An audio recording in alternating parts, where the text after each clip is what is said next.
It's the American dream. Own a home, raise a family, establish roots in a community you care about. Today, many families' dreams and lives stand shattered. Plummeting house prices, record foreclosures, crushing unemployment, a recession with little relief. And although there are many modest signs of recovery nationally, here at home, Phoenix ranks as ground zero for housing foreclosures.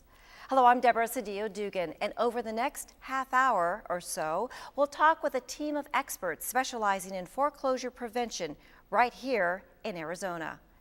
Our foreclosure prevention special covers what you need to know about loans, defaults, loan modifications, and avoiding scams. Our first guest today is Patricia Garcia Duarte. She's the chair of the Arizona Foreclosure Prevention Task Force, here to take us through options and programs to save your home. Patricia, thanks for being with us here today on such a very important topic. First of all, let's talk about who is the Arizona Prevention Task Force. The Arizona Foreclosure Prevention Task Force was really a effort that came out from the community, the leaders in the community, the regulators, called a summit so that we could talk about some of the trends that were heading our way. So it's represented by government people, by housing counseling organizations that provide housing counseling for families that need assistance, and also from financial institutions and servicers. So the team has worked for the last 3 years to bring information to the community. Too many things have happened, and people still need to understand what the process is and what the options are. And that's our main goal, to reduce the number of foreclosures, because we know that foreclosures hurt communities, and we would like to prevent as many as possible. Talk about how you did, how you actually fell into this, and have foreclosures always been around? Actually, foreclosures have been a life situation. Life happens, but we've never seen the foreclosure crisis and people falling in default and becoming delinquent in their mortgages like we have seen it now. And there's a lot of different things that have contributed to this current situation.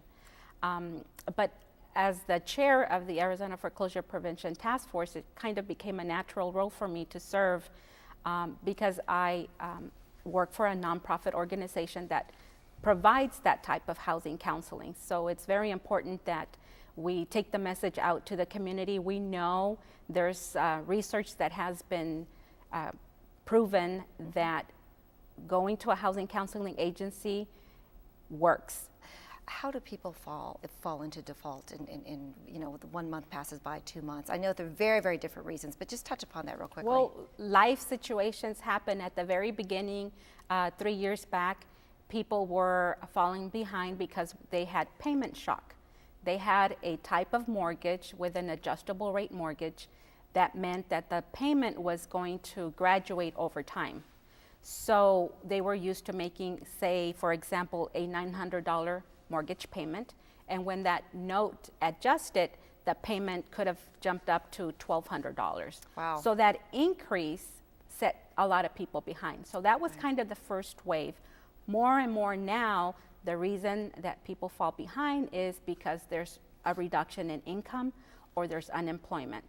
So one of the key things to evaluate very early on is, what is the root of the problem? What is that happened that we need to explain to the financial institution, and in many cases the servicer, explain what has happened. A budget is that ticket that we need to have a better understanding of what happened, what is the financial situation, and what is the ability of this particular struggling borrower to continue making some type of payment to the servicer. But recognizing the problem, adjusting accordingly, budgeting, I would think, would be first and foremost, and for many reasons, whether it's loss of spouse, loss of income, unemployment, disability, divorce. I guess all those could happen. Okay, we know that there's a problem.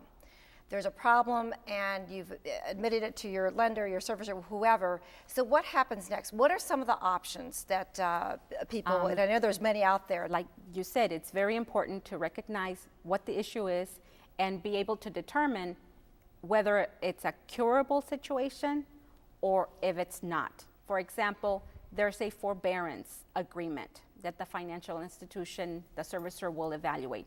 A forbearance is when they agree to suspend the payments over a period of time, and then they start again after that determined period. So that's an option. It's called a forbearance agreement. Okay. There is a repayment plan. A repayment plan is when someone falls behind for a specific reason, but they know that they're going to be back on their feet in a short period of time. So the servicer agrees to enter into a repayment plan, which is really a catch-up plan, because they will start making their payments with an additional amount until they catch up. That's not the most popular plan nowadays. Yeah, because people don't have the money to pay it That is- originally in the first place, so, okay.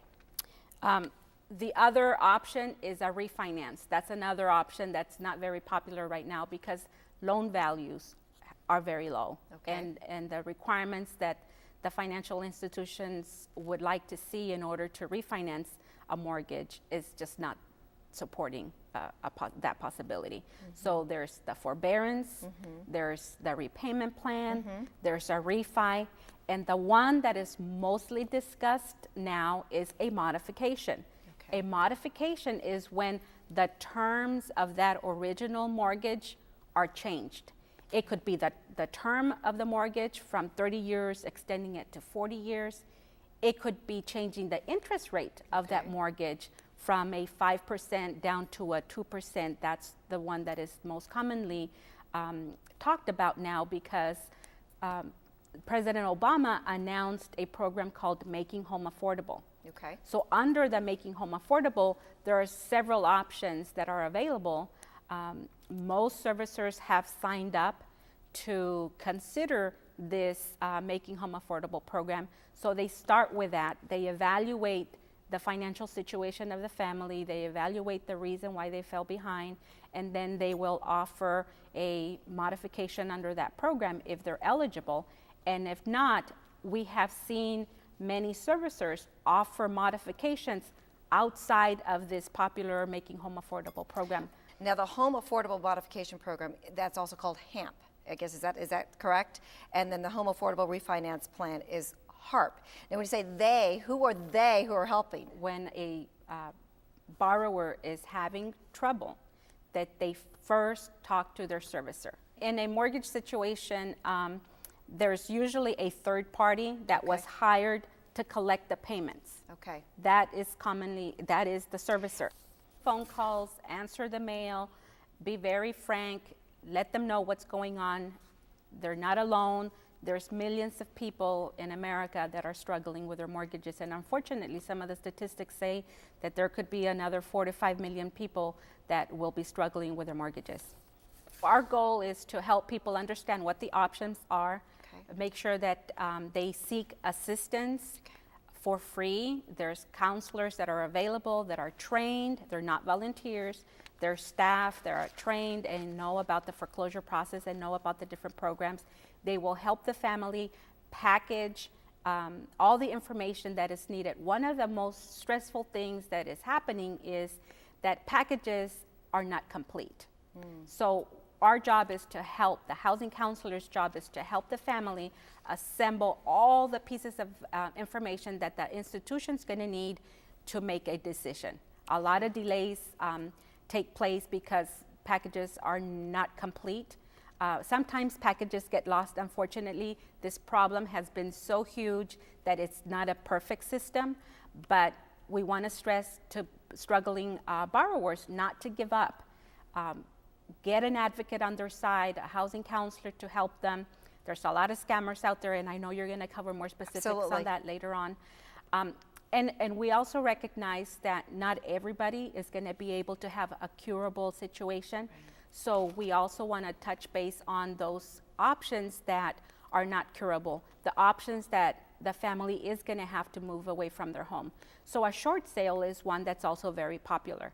A short sale is when the bank, the servicer, allows the family to put the house for sale and actually sell it for less than what is owed on that home.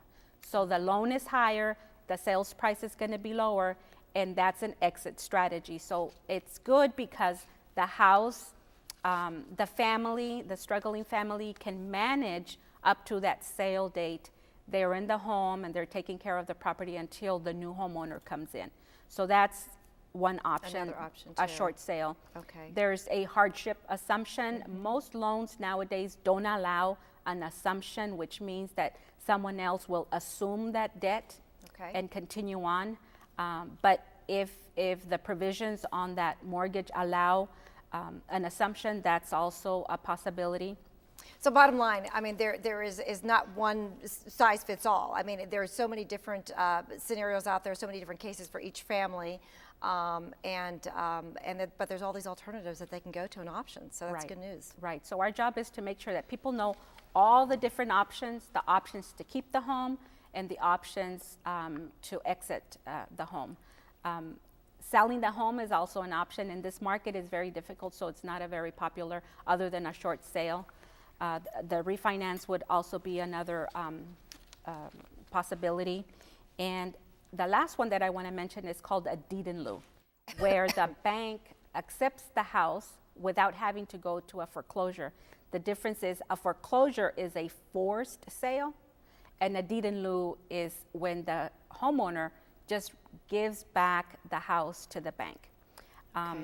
Some folks have done strategic walkaways where they just walk away from the home. And I just want to caution people from that, because until that property is foreclosed on, until all the paperwork transfers to the financial institution, they're still responsible for that property. Patricia, you've gone over so many options. I want to make sure we get all of them. Is there anything else that consumers need to know about? Is there a subset of something that we've already discussed? Well, under the Making Home Affordable program, there's a program called Home Affordable Mortgage Program, Okay. most commonly known as HAMP, and that is probably the first option that the bank is going to evaluate, because there's a large incentive to get as many modification under this Home Affordable Mortgage Program, commonly known as HAMP. Okay. Under the Making Home Affordable program, we also have what some people refer to it as HAFA, which is a refinance program. And so the other newest one is under the Making Home Affordable program is also to help people with short sales. So that's an alternative program under the Making Home Affordable. So those are options. There's always going to be other alternatives that the servicer is going to evaluate. But it's very important that people, if they're not working with a housing counseling agency, to ask about these programs, ask about the HAFA, ask about the HAMP, and any other modification options that the servicer may be offering. Now, is that part of the Save My Home AZ?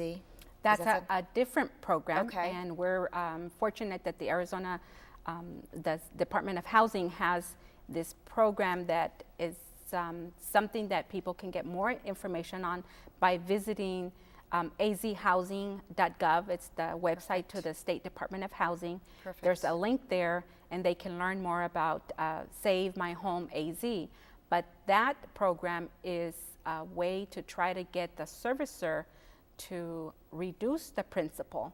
Okay. The state is willing to match up to $50,000 to bring the loan amount down to match the value of the home. Of the home, okay. So for more details on that, there's very specific criteria. There's an application that needs to be completed online, and to get to that is through the azhousing.gov website. Perfect. Well, again, thank you so much for being with